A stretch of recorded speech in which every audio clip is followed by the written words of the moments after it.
때는 많은 오해가 있었습니다. 제 아버님이 신앙을 갖고 계신 분이고, 그럼에도 불구하고 본인은 제사에 참석을 안 하시면서 장손이면서 저는 꼭 제사에 보내요. 근데 무심코 이제 그때는 보내니까 가서 참석을 하고 때로는 거기서 절도 하고 그랬습니다. 그리고 제가 부르심을 받고 신학 공부를 하면서 참 우리 아버님은 믿음이 없으신 분이다. 어떻게 예수를 믿으면서 제사하는 데 보내실까 자식을? 이런 의문을 항상 마음속에 갖고 있었습니다. 그러는 와중에서 세월이 지나고 하나님의 은혜로 이것저것 보는 눈들이 조금씩 열리니까 항상 말씀드렸듯이 과거의 모든 것들은 하나님의 은혜를 가리키는 하나님의 은혜의 손길이라는 그런 시점에서 모든 사건들을 보게 됩니다. 가면은 우리 삼촌들이 많이 모여 계십니다. 그리고 이제 추석 명절도 이제 얼마 안 남았는데 가면은 제사 지내기 전에 모여서 술을 한 잔씩들 하고 이 얘기 저 얘기 이제 이 얘기를 해요. 그래서 족보라는 것이 아마 가끔 있을 것입니다. 족보 이야기를 하고 그래서 그때 이제 우리가 도윤공파, 시리대선 이렇게 그런 시조에 대한 이야기를 듣습니다. 그래서 어떻게 손씨가 시작이 되었고 우리 멧돼지를 부르고 유량 손씨가 도윤공파에 속한다면 그런 이야기를 들어요. 그래서 어떻게 손씨가 생겨나게 됐고 그때 어떤 공로를 세워서 그 왕에 의하여 이제 한 성이 주어짐으로 말미암아 우리의 시조가 시작되었다. 이렇게 이제 삼촌들이 아는 한계 내에서 족보 얘기를 쭉 이야기를 하시면서 그런 이야기를 해줍니다. 근데 어느 순간에 제가 이제 그 길을 걸으면서 성경을 읽으면서 딱 그 얘기를 처음에는 성경을 공부하고 학문적으로 알려고 상당히 노력을 했습니다. 마치 시험에 합격을 하듯이 그래서 이 책, 저 책 보면서 그렇게 읽었어요. 근데 어느 날 갑자기 성경의 이야기들이 성경이 보는 자체가 하나님이 나를 끌어안고 옛날 얘기를 해주시는 것 같아요. 이 세상은 이렇게 생긴 거야. 사람들의 삶이 왜 힘드냐? 이러기 때문에 그런 거예요. 이런 문제는 이런 걸 이야기하는 거예요. 이렇게 마치 누가 나를 끌어안고 세상을 설명해주고 나를 설명해주고 인생을 설명해주는 그런 이야기처럼 들리기 시작하니까 성경이 전혀 어렵지 않습니다.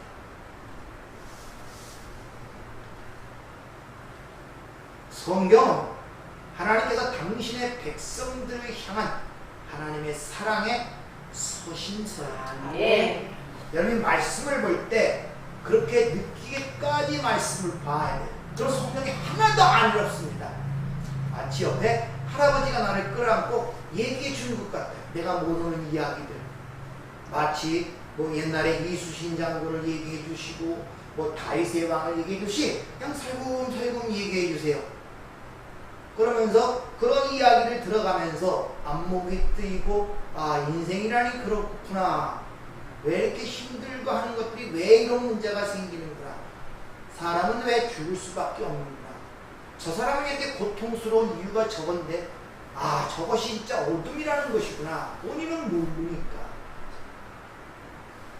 그래서 시편 110편 105절에 보면 주의 말씀이 내 발의 등이요 내 길에 빛이니다 이렇게 얘기합니다. 네.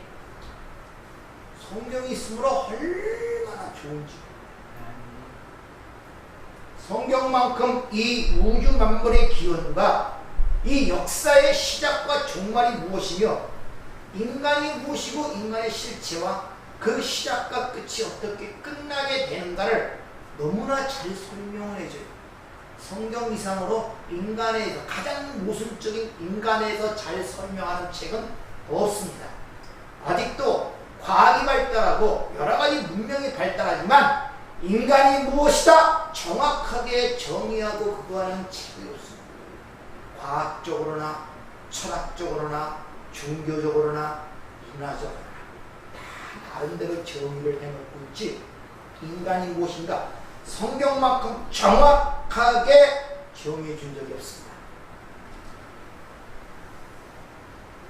여러분은 성경을 보면서 이해가 성경이 이해가 되는 게 아니라 삶이 이해가 돼야 성경의 빛을 통하여 인생이 무엇인가, 삶이 무엇인가, 죽음이 무엇인가, 생명이 무엇인가, 인생들이 왜 그렇게 사는가, 왜 이 세상은 자연재해가 끝나지 않고 우리가 보기에는 멍청하고 어리석은 짓인데 왜 서로 저렇게 죽이고 시기하고 질투하고 참 짧은데 인생이 딱 한 번 주어지는 것입니다. 여러분 인생이 자기 자신이 소중하게 느껴본 적이 있습니까? 세상엔 다 가짜들이 있어요. 모방이 있습니다. 근데 유일하게 모방할 수 없는 존재가 누구냐? 인간이에요. 인간.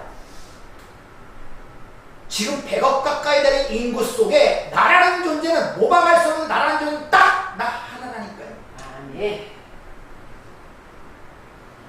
보석보다도 귀해요. 다이아몬드보다 귀하다니까요, 여러분들. 그런 자신의 실체에 대해서 느껴본 적이 있습니다. 여러분 내 자신이 너무 싫잖아요.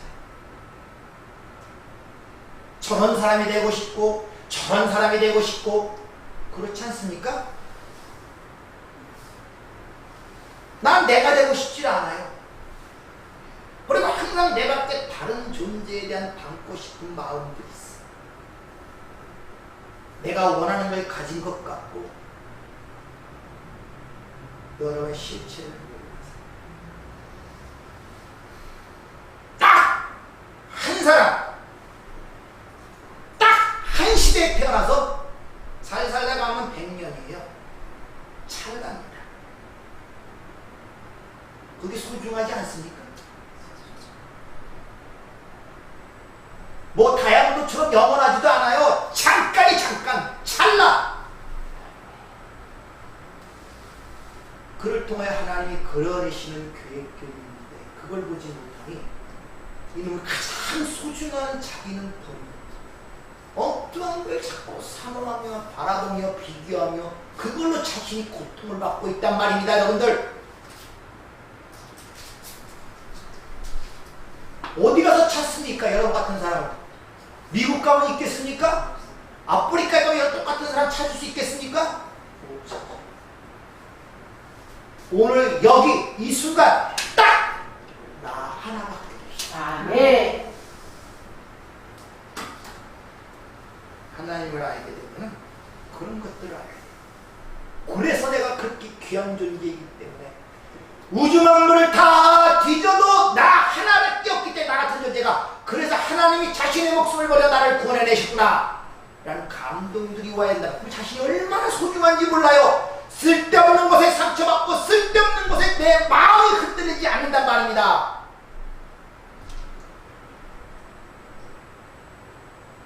근데 자신의 그 소중함을 모르니까 그래서 자신에게 상처를 냈고 쓸데없는 거, 가질 수 없는 거, 날아오는 그런 것들을 비교하여 자신이 스스로 초라하게 보이는 삶. 거기다가 하나님이라는 형상을 담아버렸는데 신의 성품이라는 걸 담아버렸는데 영생이라는 걸 담아왔는데 자기 안에 담긴 걸 모르니까 눈에 보이는 그 질그릇 같은 껍질만 바라보고 고통스럽게 한단 말이에요. 그래서 성경을 봐야 실체를 알아요. 기억에 남는 글이 있기에 제가 여기까지 하나 소개해드리겠습니다. 언젠가 이런 글이 있는데 그 내용이 이렇습니다. 다윗은 자기를 죽이려고 했던 원수 사울을 없앨 수 있는 절호의 기회를 2번이나 있었다. 그러나 그는 충분히 죽일 수 있던 사울을 죽이지 않았다. 너무나 멋지게 원수를 용서해버린 것이다.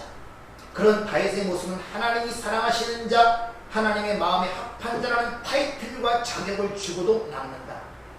사람들은 그런 다윗의 모습을 칭송하며 본받기를 원하며 그런 것을 성하라고 합니다.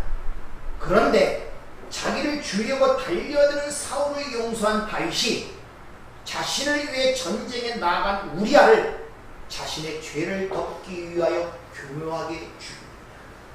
그것이 인간입니다. 왜냐하면 내게 원수 같은 일을 참아내고 용서하는 것은 결론적으로 나를 빛내는 일이기 때문입니다.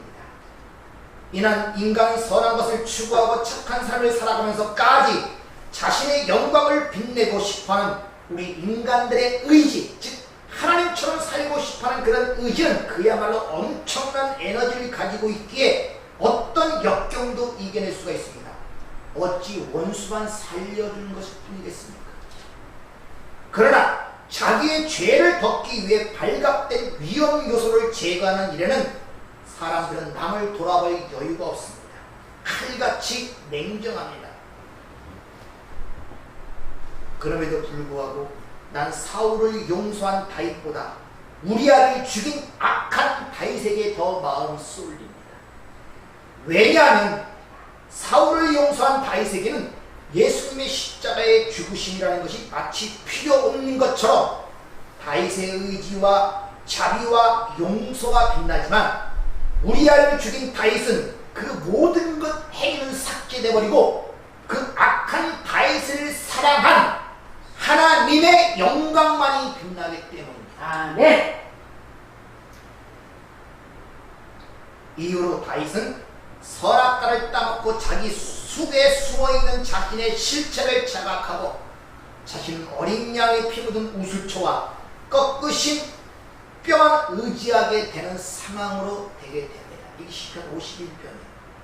원수를 용서한 다윗, 그가 빛나는 것이 아니라 자신의 죄를 감추기 위해 충실한 부하를 교살한 그렇게 악한 다윗을 사랑하신 하나님의 은혜에 모든 시선이 집중되는 순간입니다. 인간의 실체를 잘 보여준 글이에요. 여러분은 어떻습니까? 인간들이 생각하는 것처럼 어떤 가르침을 받아 자기가 인간이 성숙하고 변화를 이루어 어떤 경지에 도달할 수 있는 것이라고 생각한다면 사울을 두 번씩, 그 원수 같은 사울을 두 번씩 용서한 다윗이 인격이 성숙되어야 되지 않습니까? 근데 곧바로 일어난 일이 자기를 위해 싸우러 나간 충실한 그 우리아를 아주 교묘하게 죽여버리죠. 왜? 자신의 죄를 덮기 위하여. 그것이 인간이에요. 우리 인간은 남을 도울 수 있고 참을 수 있고 옷을 벗을 수 있는 것은 합니다. 왜? 자신이 빛나기 때문에. 사람으로부터 칭송과 박수를 받기 때문에 능히 참아내며 모든 걸 이겨냅니다. 그러나 자신의 죄가 발각된 위기에 처하게 되면 그걸 갚기 위해서 누구든지 죽여버리는 그런 아주 악한 모습을 갖고 있는 게 인간이라는 사실을 여러분이 아셔야 된다. 이렇게 선악과를 따먹고 자신의 영광을 취하기 위하여, 즉 세상의 칭찬과 평판, 좋은 평판을 챙기기 위하여 원수 정도가 아니라 원수 할아버지도 용서할 수 있는 것이 인간이에요. 그러니까 그런 것 보고 너무 사람 쉽게 판단하시면 안 된다. 정치를 보면서 그런 거 못 봅니까? 힘이 없을 때는 남을 도우고 변호사로서 약한 자를 돕고 가난한 자를 돕고 그런 데서 평판이 높아지잖아요. 힘든 가운데 그런 일을 정부의 어떤 권력과 싸워가면서 그런 걸 대변을 합니다. 그리고 수많은 고초와 어려움들을 이겨냅니다. 왜? 자신이 빛나는 일이기 때문에. 근데 그러한 자가 어떤 위치에 올랐을 때 자신의 과거의 어떤 죄가 발각되면 그걸 견디지 못하고 자살을 택하거나 죽는 거예요. 이게 인간이란 말이에요.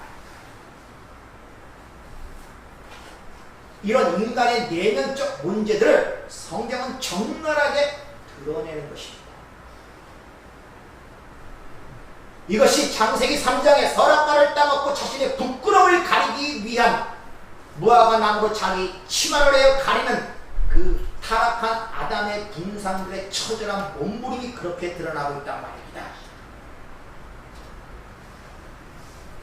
인간은 자신이 빛내기 위해서는 자신의 몸을 불사르고 던질 수 있지만 자신이 죄가 폭로될 때는 여차없이 그런 요소들을 제거하고 죽이는 자가 인간이란 말이에요. 양면성을 갖고 있는 하나님이 당신의 백성들의 모형이었고 모든 이스라엘이 기다리던 메시아의 모형이었던 그 다윗의 실체를 하나님이 밧세바와 우리아의 사건을 통해 완전히 발가벗겨버린 것입니다.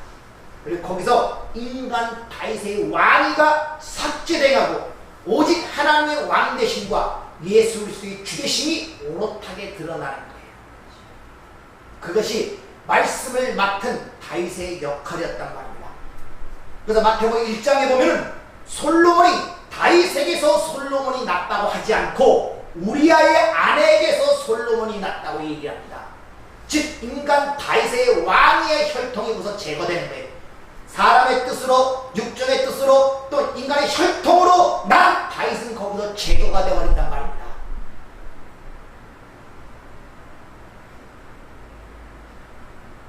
이것이 선악과를 따먹고 하늘처럼 되고 싶어하는 모든 인간들의 실체와 하나님의 왕되심을 그려내기 위한 사건이었단 말이에요. 이것이 말씀 맡은 자의 삶이에요. 성경은 누구의 이야기다? 이것이 실질적으로 돼야 돼요. 그 다윗이 누구다? 그는 나라. 네. 하나님의 관심은 그 다윗의 인간적 성숙에 관심이 있었던 것이 아니라 창세전 하나님의 언약을 그리는 하나님의 계시였단 말입니다.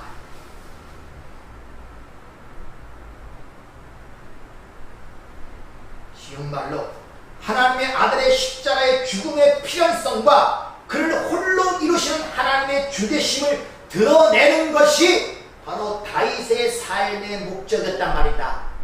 다윗을 성숙하게 만드는 것이 하나님의 계획이 아니라 창세전 계 오직 예수 그리스도의 십자가의 죽으심으로만이 구원받고 그 일을 이루시는 것이 하나님이 모든 걸 다 이루신다는 것을 그 창세전 계획을 드러내는 것이 다윗의 삶이었단 말입니다.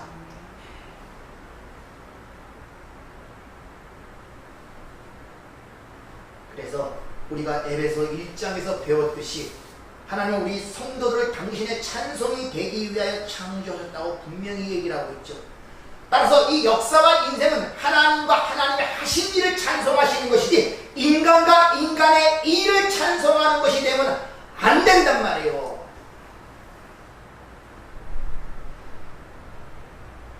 이 그려내는 하나님의 일을 모르니까 전부 다 다윗의 믿음을 본받자 뭐 야곱의 축복을 받자 아브라함의 믿음의 조상의 믿음을 본받자는 식으로 돼버리고 있는 거예요. 이것이 사람의 일과 사람의 일을 찬송한 일로 돼가고 있단 말입니다.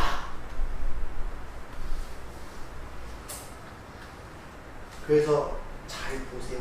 이 인간의 역사도 인간의 그런 자랑과 위대한 문명을 자랑하는 모든 나라들은 다 역사 속에 사라졌어요. 유물만 있잖아요. 얼마나 스핑크스 무덤만 있잖아요. 에집트의 그 무덤. 뭐 위대한 거 남겨놓은 거 있습니까?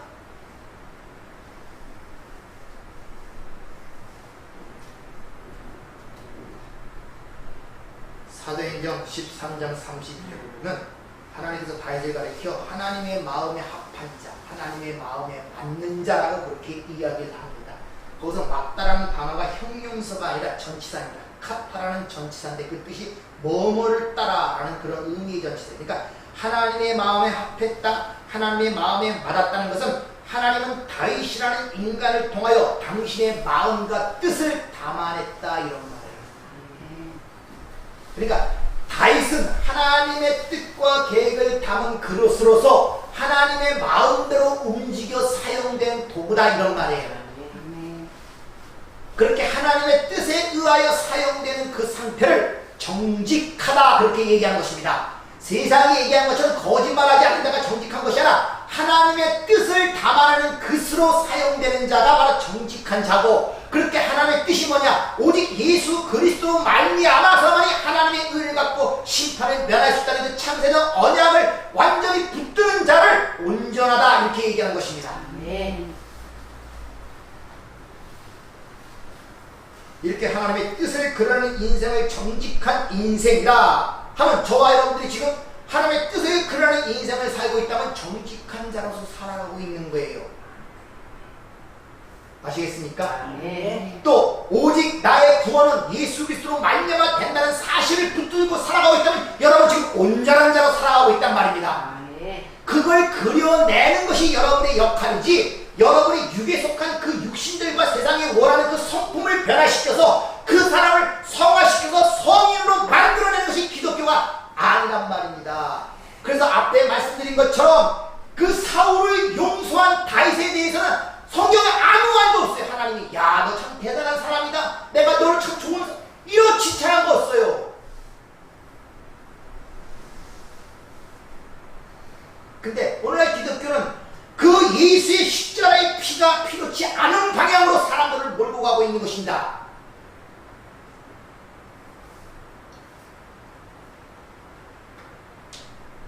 공평한 사회, 정의로운 사회, 착한 삶, 선한 삶, 그거 다 이루어지면 예수 피가 뭘 필요합니까? 아, 왜 필요해요? 쉬운 말로 여러분 건강한 삶을 원하죠? 건강하게 살면 안 죽잖아요. 아, 왜 죽습니까? 늙지 않고 건강한데? 근데 우리 여전히 그걸 인정하지 못한 거예요. 건강에 대한 욕망. 아니, 늙어간다고 얘기를 하는데 주위에서 보이는데, 그런데 자신의 생각은 건강해야 된다는 거예요. 받아들이지를 못하는 거예요. 받아들이지를 못해요. 도대체 늙는 게 뭡니까, 여러분? 아, 늙는 게 어떻게 느껴져요? 어떤 걸 늙는 겁니까? 아, 병들고 힘들어지고 아픈 게 많아지는 게 늙는 거예요. 그게 증상이, 그게 사망의 증상이자 늙어가는 증상이란 말입니다. 그런 게 안 나타나는 사람이 있습니까? 그럼 죽지 말아야죠, 안 늙으면은. 70살이 넘어서 턱걸이 18개, 20개 한다 해서 30개의 몸을 갖고 있다고 한참 죽는다는 사람이 어느 날 갑자기 죽더라고요.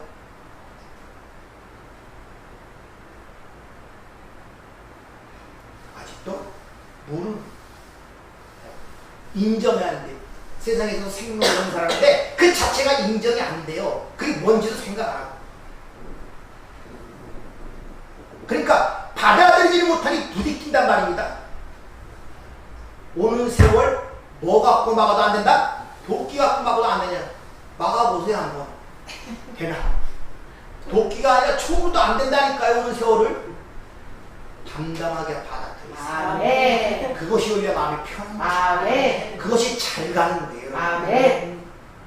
그런데 믿는 사람조차도 그걸 모르니까 막 하나님은 내가 왜 아프냐 그러고 건강하게 달고, 아 그럼 죽지 말아달라는 소리 아니군요. 아니, 세상을 떠나야 천국 들어가는데 모르니까 그러는 거예요. 모르니까.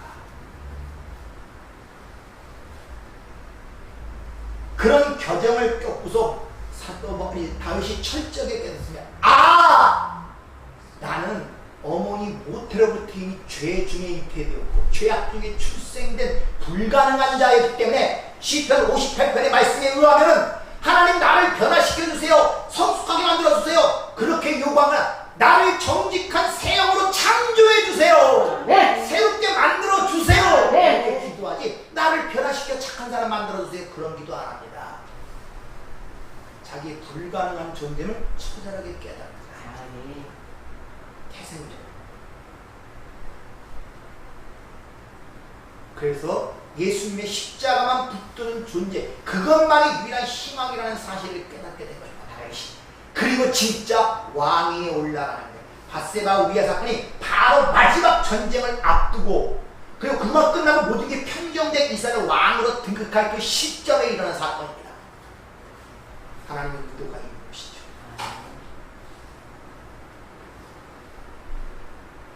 우리가 지금 로마서 1장 18절부터 지금 오늘 본문 3장 20절까지 뭐 얘기합니까? 율법을 줘도 죄를 짓고 양심으로 죄를 짓는다고 이렇게 얘기를 하죠. 그래서 오늘 결론 짓기를 의인은 없나니 하나도 없다. 깨닫는 자도 없고 선을 행하는 자가 없니 하나도 없다. 이것이 로마서 1장 18절부터 오늘 3장 20절까지의 주된 핵심 메시지입니다. 너도 죄인, 나도 죄인, 모든 사람이 죄인이라고 결론을 지고 있단 말입니다. 다른 말로 다 죽었단 말이에요. 죄의 삭은 사망이니까 여러분 아직도 사는 것을, 여러분이 이 세상에 본래 육신 갖고 본능을 떠나 사는 그런 것을 산다고 생각하고 계십니까? 그걸 생명으로 생각해서 한참 멀었어요. 여러분 그런 걸 보고 살았다고 얘기하면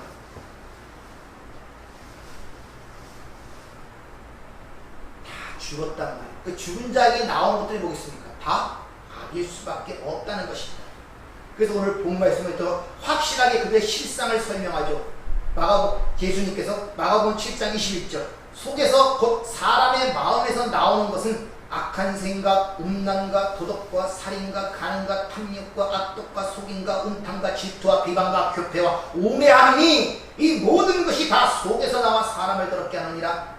사람의 남은 생각조차도 더럽고 죄악이라고 그 얘기를 하고 있단 말입니다. 그래서 제가 신학을 배울 때 조직신학에서 인간론이라고 있거든요.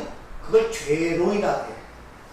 인간은 죄를 떠나서 논할 수가 없고 죄는 인간을 떠나서 논할 수가 없어요. 죄는 인간에게만 해당하는 것입니다.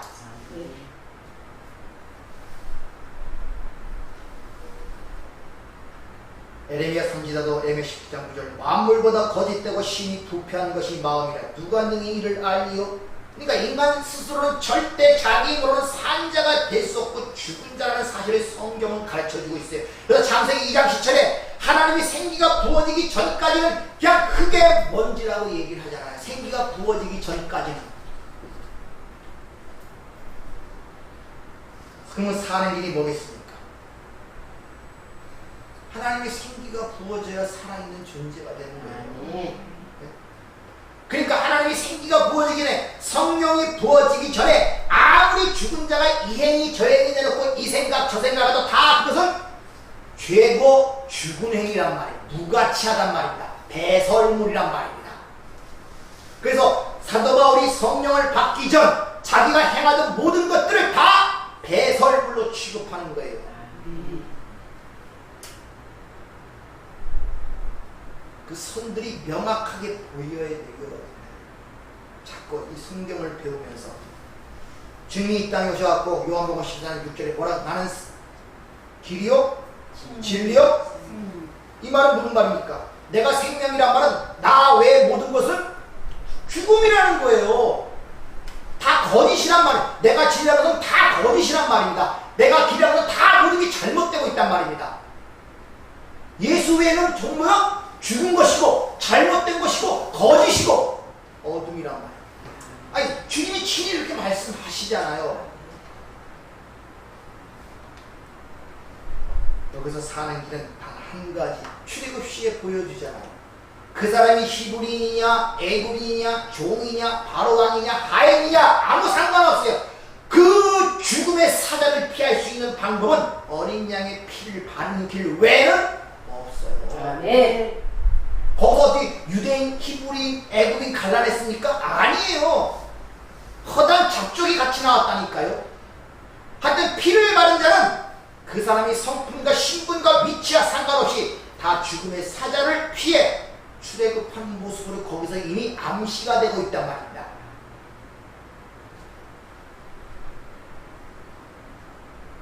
그래서 창세기 2장 7절에 인간을 만들 때 생기를 불어넣어서 비로소 살아있는 존재가 됐다면 생기가 떠나면 죽은 존재네요. 그래서 창세기 6장에 하나님이 모든 내 영이 다시는 사람과 함께하지 않아 영이 떠나는 모습으로 길어지는 것입니다. 거기서 영이라는 게 르하우, 푸뉴마, 성령을 얘기하는 거예요. 근데 그 성령이 떠난 존재, 그 영, 생기가 떠난 죽은 존재를 뭐라 하느냐? 육신. 여호와께서 이르시되 너의 영이, 나의 영이 영원히 사람과 함께하지 아니하리니 이는 그들이 육신이 됩니다. 이게 바사라는 히브리어가 쓰이는데 이게 신약으로 내려오면 이게 사르크스, 육신이에요. 근데 그걸 육이라고도 또 표현합니다. 그래서 육신의 일, 육신의 생각은 뭐다? 그걸 생각하고 생각하는 것이 사망의 일, 사망 생각한다는 게 아니라 죽은 자라 이런 말, 죽은 일이라 이런 말이에요. 죽은 생각이고 죽은 이란 말. 근데 영의 생각, 푸뉴마의 생각과 푸뉴마의 일은 생명과 평안이라고 이렇게 이야기를 주님께서 하고 있는 것을 우리가 볼 수 있죠. 이것을 에스겔서 37장 상황으로 마른 뼈의 환상으로 또 보여주고 있단 말입니다. 그리고 주님이 오시기 전에 이 땅의 상태를 보여주므로 다시 한번 확인하죠. 흑암에 앉은 백성, 사방의 그늘에 앉은 자들, 죽은 자들임을 지금 보여주고 빛이 오기 전에 상황이 어떠함을 보여주고 있단 말입니다. 그것을 한마디로 죄와 허물로 죽었다 이렇게 얘기합니다. 바로 그걸 가리키기 위하여 율법을 주셨단 말이에요. 그런 인간들의 실상을 낱낱이. 그래서 오늘 본문 말씀 19절 20절을 보세요. 우리가 알거니와 무릇 율법이 말하는 바는 율법 아래 있는 자들에게 말하는 것이니 이는 모든 입을 막고 온 세상으로 하나님의 심판 아래 있게 하려 합니다. 그러므로 율법의 행위로 그 앞에 의롭다 하실 육체가 없나니 율법으로는 죄를 깨달으니라. 이렇게 율법을 주신 이유를 분명히 얘기하죠. 하나님의 심판 아래 있다는 사실을 깨닫게 하고 그 율법을 통하여 이들의 죄가 뭔가를 밝히 드러내기 위하여 그걸 주었다는 것입니다. 그러니까 예수님이 십자가에 죽으시고 부활 승천한 이후에 이제 그 죽은 자들에게 생명, 성령이 오는데 누구에게만? 교회에게만 그 성령이 임하게 되죠. 그들만이 죽은 자 가운데서 살아난 자가 된 거예요. 근데 그 성령이 와서 뭐에 대해서 깨닫게 한다고요? 죄에 대해서. 뭐에 대해서? 의에 대해서. 뭐에 대해서? 심판. 다 누구에 대한 얘기입니까? 다 예수에 대한 얘기. 뒤에 보세요. 죄가 뭐냐? 나를 믿지 아니하며 분명히 얘기하잖아요. 설명을 하지 않습니까? 의는 내가 아버지께로 가게 하니요. 심판은 이 세상이 이미 심판받았습니다. 다 예수에 대한 얘기란 말입니다. 자, 그럼 다 죽은 자들 가운데 하나님의 은혜에 성령을 받아 살아난 자들이 있는데 그렇게 살아난 자들에게 반드시 어떤 현상, 증상들이 드러날 거 아닙니까?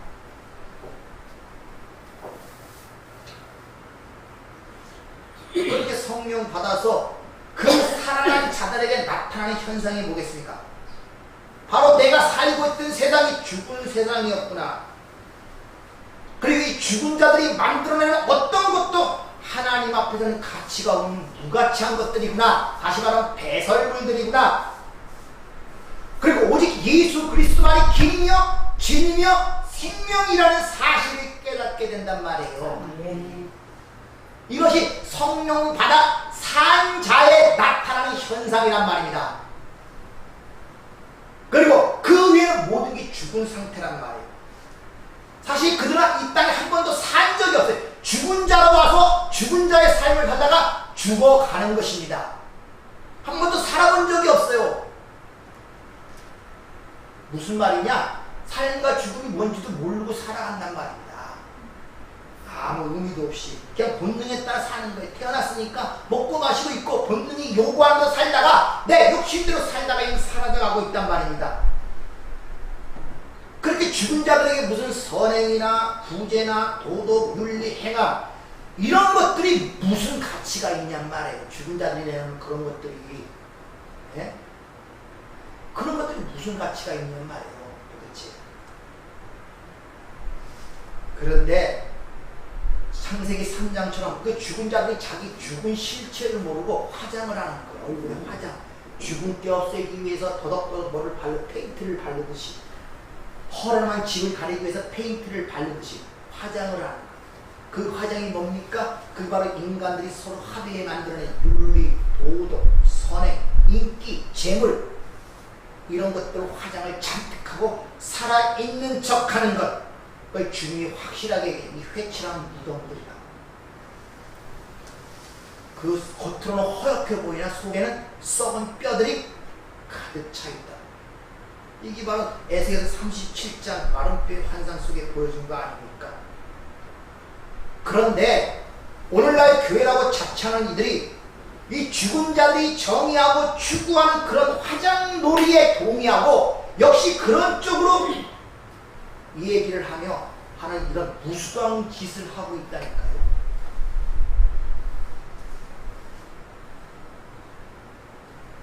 한번 생각해 보세요. 죽은 자들이 할 수 있는 것을 하나님이 살려낸 자에게 그 죽은 자들을 할 수 있는 것을 하라고 요구하시겠냔 말이에요. 아니 죽은 자도 할 수 있는 것을 그냥 내버려두지 뭐하러 살려내서 그들에게 또 저런 것을 하라고 얘기하겠냐 말입니다. 이 답답한 우리의 심정, 제 마음을 여러분 좀 마음에 닿길 바랍니다. 오히려 그런 일들을 세상 사람들이 더 잘해요. 성격도 더 좋습니다. 착하고 부지하고 이런 것들. 그래서 기독교인들이 대부분 보면 성화된다, 성숙한다는 모든 것들을 그렇게 생각해요. 한번 이게 보니까 어려운 일도 참고 원수도 용서하고 이웃을 섬기고 착한 일을 많이 하고 도덕과 윤리를 지키고 술과 담배를 끊고 이웃에게 친절하고 상냥하게 대하는 것, 그런 것을 여러분 성화라고 생각하지 않습니까? 성화된다고 성숙한다고 여러분 그런 의식 속에 살아가지 않습니까? 그런 거 타정교인들도 잘해요. 오히려 천주교나 불교 이런 신실한 사람들이 그런 건 더 잘한다니까요. 성격도 훨씬 좋고. 근데 그걸 성화라고 생각하고 있고 그런 식으로 교회라고 자처하는 이들이 지금 메시지를 던져 가르치고 있다니까요.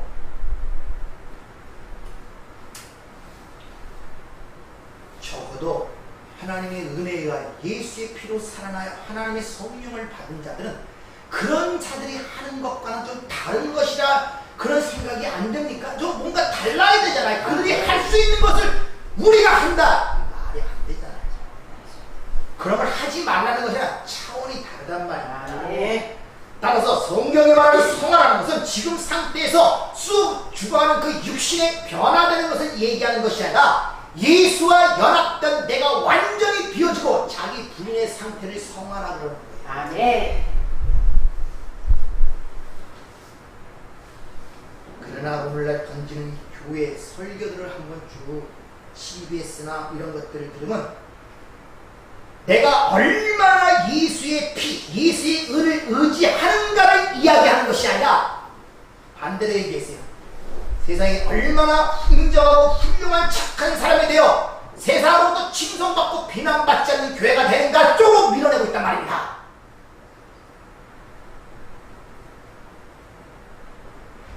예수만 붙들어야 살아 쪽으로 밀려가는 것이 아니라 그렇게 밀는 것이 아니라 세상으로부터 비난과 조롱을 받지 않고 착함과 칭송을 받고 박수를 받는 그런 쪽으로 밀어내고 있다니까요.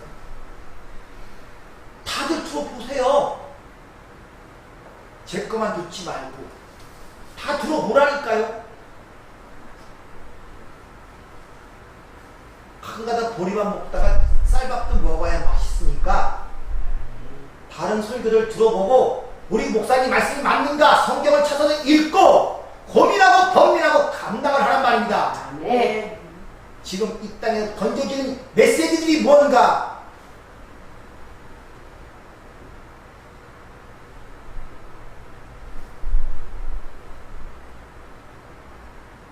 그래서 하나님께서 이스라엘 백성들을 애굽에서 출애굽시키죠. 그러면 그건 강대한 세상을 상징하는 애국과 대적할 수 있는 세상적 힘으로 그 백성을 무장시킨 것이 아니라 완전히 하나님만 바라보도록 만들어냅니다.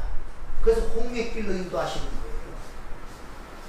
600의 병거 생각하면 애국과 싸울 수가 있습니까? 못 싸워요. 앞에는 바다가 가로막지 하나님만 바라보게 만든단 말입니다. 그리고 모든 것이 없는 광야로 그들을 인도하는 거예요. 세상으로 무장시켜주지 않는다니까요. 여러분들 오해하지 마세요. 내가 예수 믿고 하나님 믿고 권만해서 하나님 나에게 힘을 줘. 세상은 이제 힘과 세상이 원하는 것들을 내게 줘서 내가 세상을 이기고 사는 그런 식의 사고방식을 갖지 말란 말이에요. 오히려 반대예요. 여러분이 그나마 갖고 있던 힘도 다 무장해서 시킵니다. 예수 위에는 길이 없기 때문에 아멘. 예수만 바라보도록. 아멘. 근데 오해들을 하고 있다니까 사람들. 세상에 없는 지혜도 나에게 주어서 능력도 나에게 주어서 세상을 이길 수 있는 사람으로 만들어 가는 것처럼 이야기를 한다니까요. 그러니까 앞뒤 꼭줄 다 빼먹고 믿는 자에게 능치 못함이 없다. 이게 얼마나 모순적인 얘기인지. 그럼 여러분 믿음대로 안 되고 여러분 믿음이 없다는 거예요. 믿는 자에 능치 못함이 없다면서요. 죽은 자가 살려보세요. 그럼요. 앞뒤 꼭 이게 다 빼먹고 인간이 좋아하는 그런 것만 들어다내는 거예요. 능력 주신 내가 모든 것을 할 수 있다.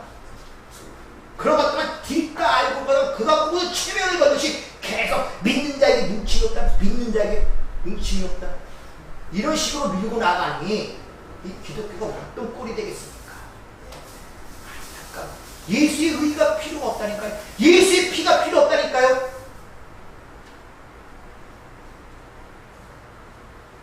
하나님의 은혜를 깊이 체험치 못한 상태에서 나온 어떤 행위도 변화나 성숙이 있는 것 같지만 그럴수없지 않습니다. 금세 사라져버린 거지.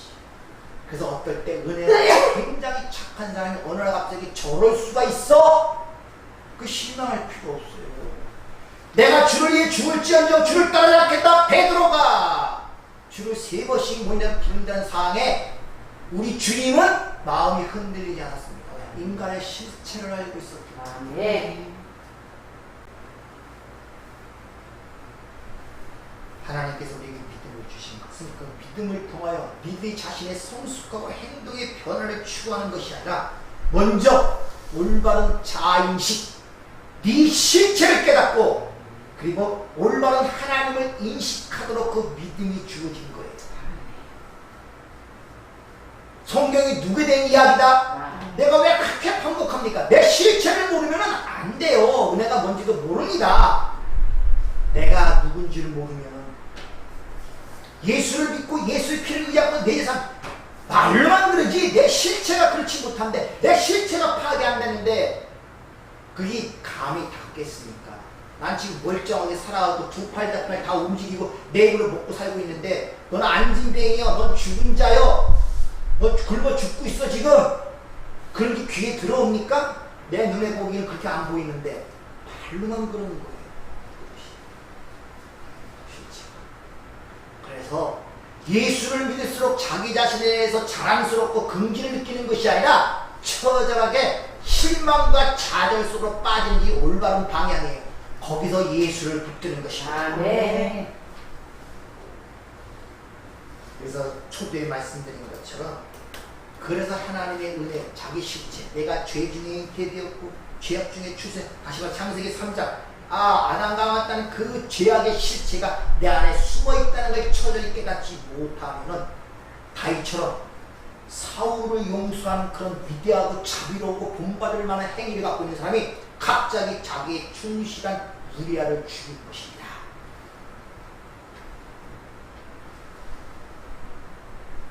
제가 신학교 시절부터 가장 고민 중에 있던 중에 하나가 뭐냐면 왜 바리새인이 예수를 죽였는가? 그렇게 하나님을 위해서 안식을 지켜서 목숨을 내놓던 자들이고 일주일에 2번씩 금식하여 그걸로 고아 과부를 뒀던 자들이고요. 그렇게 평생을 바쳐 하나님 말씀에 순종하고 살려고 노력했던 바리새인. 이방인이 죽였다면 이해가 되는데 로마인이 죽였다면 이해가 되는데 바리새인이 이해가 이게 잘 납득이 가진 않아요. 왜 바리새인이 죽지? 바리새인이 그렇게 바리새인들이 많이 나오고 왜 세상으로부터 칭송과 박수를 받고 가장 종교적인 사람으로 살아가는 그들을 향하여 독사의 새끼니 마귀의 새끼니 이런 신랄한 하나님의 욕설을 품으셨을까? 그렇게 몰랐나? 그들은 평생 하나님의 말씀을 연구하고 공부하고 가르치고 지키는 자들인데 그렇게 눈이 어두웠나?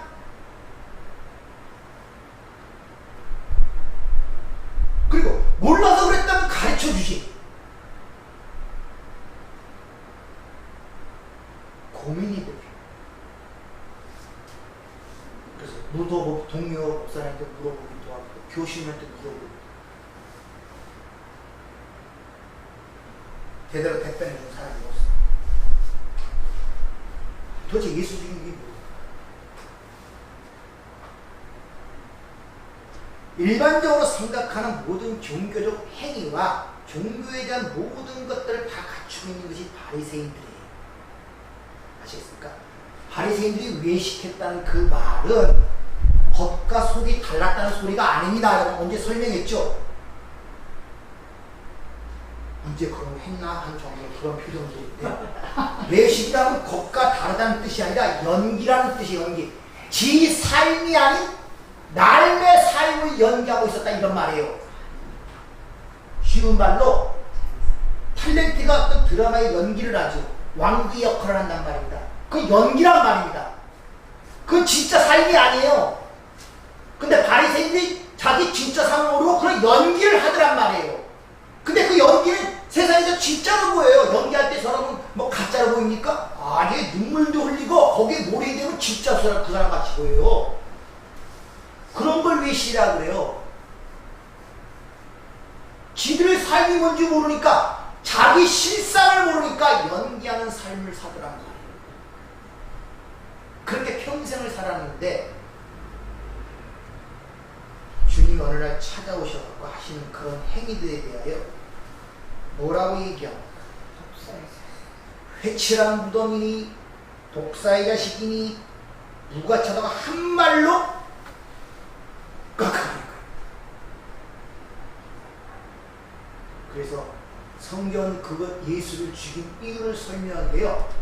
그 당시에 빌라도 총독의 입을 통하여 저들이 예수를 시기로 넘겨준 줄을 말했다고 표현합니다. 시기로.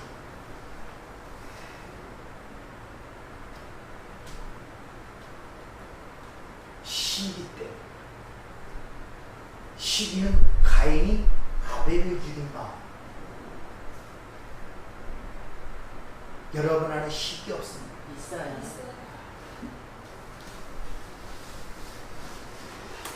인간은 다 시기로 살아요. 그래서 고통인 거예요. 그게 사람을 죽이는 것이다. 뼈를 상하게.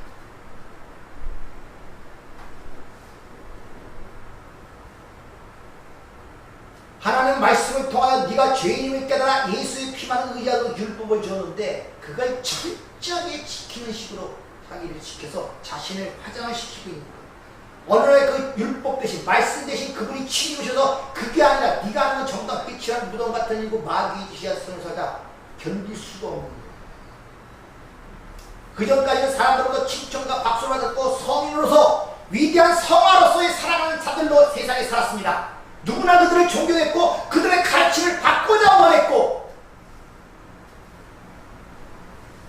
근데 예수가 와서 그것이 그걸로 하나님 나라 가는 거 아니라고 일순간에 제거를 합니다. 시기가 일어납니다. 그리고 알게 모르게 백성이 자꾸 글로 딸려가는 것입니다. 자기를 칭송하던 누이들이 글로 따라요. 정치를 보면은 사람이 많아야 되지 않습니까? 그 저쪽으로 따라가면 시기가 나요. 거기서 권모 술술한 힘이 나타나는 것입니다.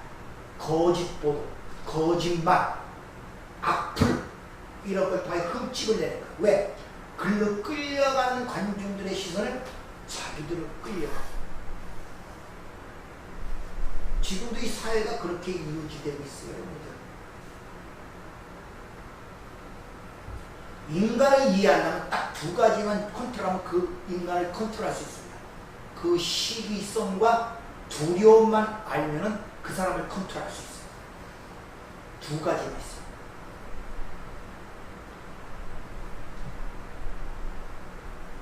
하나님은 그들을 향하여 죽었다고 얘기하자 참을 수가 없는 것입니다. 공등탑이 무너지랴 일생 산 것이 헛것이 되었다. 선악과를 먹고 타먹고 이 땅먹은 아담들의 특성이 자기를 무시하면 견딜 수가 없어요. 무시하는 말을 하면 속에서 부정하고 무시하면. 그래서 며느리가 시어머니 무시하는 말을 하면 견딜 수가 없어요. 며느리 당장 쫓아내든지 이혼을 시키든지 이런 생각들이 굴뚝같이 듭니다. 인간의 속성이야. 바리새인들이 그걸 견디지를 못합니다. 그래서 겉으로는 자칭 하나님이 진짜 신성모독을 했다, 백성들을 동원하여 뭐 반란을 일으킨다 이런 명목으로 빌라도에게 고소를 하고 죽이라고 얘기했지만 빌라도가 누굽니까? 명민한 자입니다. 대화를 알았어요. 시기로 예수를 넘겨준 줄을 알았다. 그래서 내 피를 저 죽음과 내 손과 상관이 없다는 손을 씻죠. 빌라도가 죄가 뭔지 압니까? 죄가 없는 줄 분명히 3번에 걸쳐 고백을 합니다. 근데 백성들이 반란이 일어날까봐 정치적 문제로 그들의 손을 들고 죽인 거예요. 빌라도 죄라는 말이에요. 빌라도만이 유일하게 그가 죄가 없음을 알았다고 성경은 고백하고 있어요. 이방인의 이로서.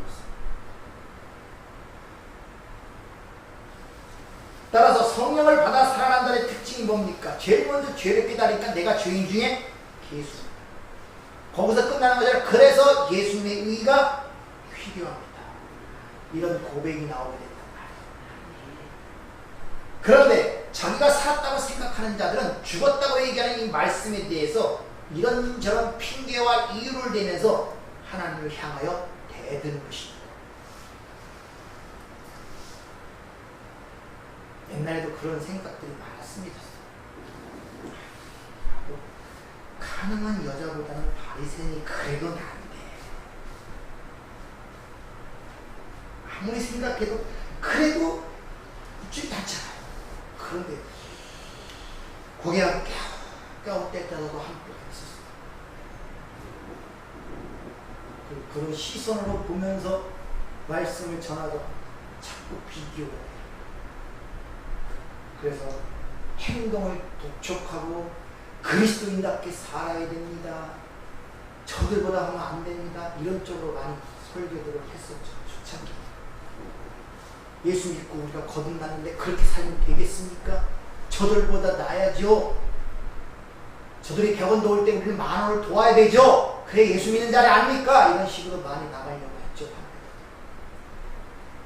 먼저 그 인간의 실체를 밝히기 전 하나님이 누구고 하나님이 이루신 일이 무엇인가를 밝히기 전 저도 초창기에는 인간의 행위를 독려하며 격려하는 쪽으로 많이 나갔습니다.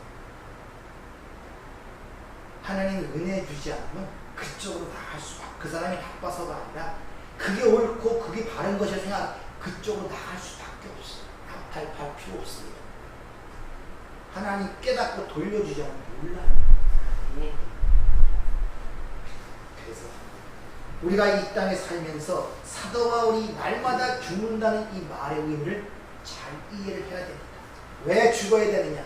그래야 거기서 뭘 맛보기 때문에 부활의 능력을 맛보기. 부활의 능력이 우리 안에 역사한다고 기도하는데, 부활의 주님이 내 안에 계시다고 얘기하는데 내가 왜 그 부활이 뭔가를 모르는가? 우린 그것을 되게 외적으로 자꾸 생각들을 하죠. 그래서 능력이 나타나고 뭐 나타나고 그랬는데 왜 그걸 내가 만끽하지 못하고 내 마음에 충족함을 갖지 못하고 그것으로 내가 만족하지 못하는가? 이유를 알고 보니까 내 실상을 깨닫지 못해 내가 비워지지 않는가? 하나님이 안 주신 것이 아니라 줬는데 내가 비워지지 않으니 부활의 능력은 죽은 자 가운데서 부활이라고 내가 강력하게 주장하고 강조하는 이유가 죽은 자 가운데서 내가 죽지 않고는 부활의 능력을 맛보지 못한다. 말씀을 통하여 자신의 실체를 넌더리가 나도록 내 실체를 보면서 너무 넌더리가 나도록 주님 내가 싫습니다.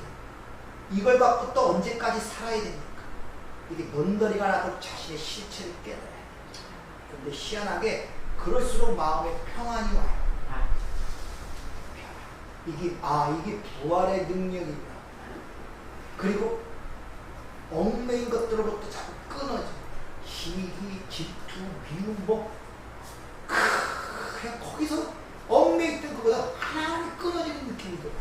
자식, 아내, 남편, 가정, 세상에 이런 것들. 이게 자유란 말이에요. 여러분들도 이런 자유를 맛봐야 신앙생활이 뭔지 알게 되고 하나하나 그걸 깨달아 비록 아프지만 내가 수술당하는 가운데서 하나님이 거기서 변화받는 내 삶의 모습을 통하여 하나님이 주시는 그 마음을 갖게 되는 거예요. 그것을 정직한 자. 또 그래서 나를 붙잡지 못하고 오직 예수의 피만 의지하고 십자가 밑에 무릎을 꿇는 그것을 온전한 자. 그것을 하나님의 말씀을 맡은 자라고 성경은 이야기한다는 사실을 기억하시길 바랍니다. 아멘. 은혜롭고 자비로우신 아버지 하나님, 이게 어찌 말로 설명될 수 있고 인간의 진리가 될 수 있습니까? 오늘 두서없이 말한 종의 말이 되지 않게 하시고 하나님께서 역사에 저들의 심령에 들어갈 때 살아있는 생명이 되고 능력이 될 수 있도록 주께서 인도하여 주시옵소서. 그러므로 말미암아 이제 세상이 주는 기쁨과 평안이 아니라 진정 살아계신 하나님이 주시는 그 기쁨과 평강을 저들의 삶 속에서 맛보며 즐기며 살아갈 수 있도록 인도하여 주시옵소서. 예수님 이름으로 기도하옵나이다. 아멘.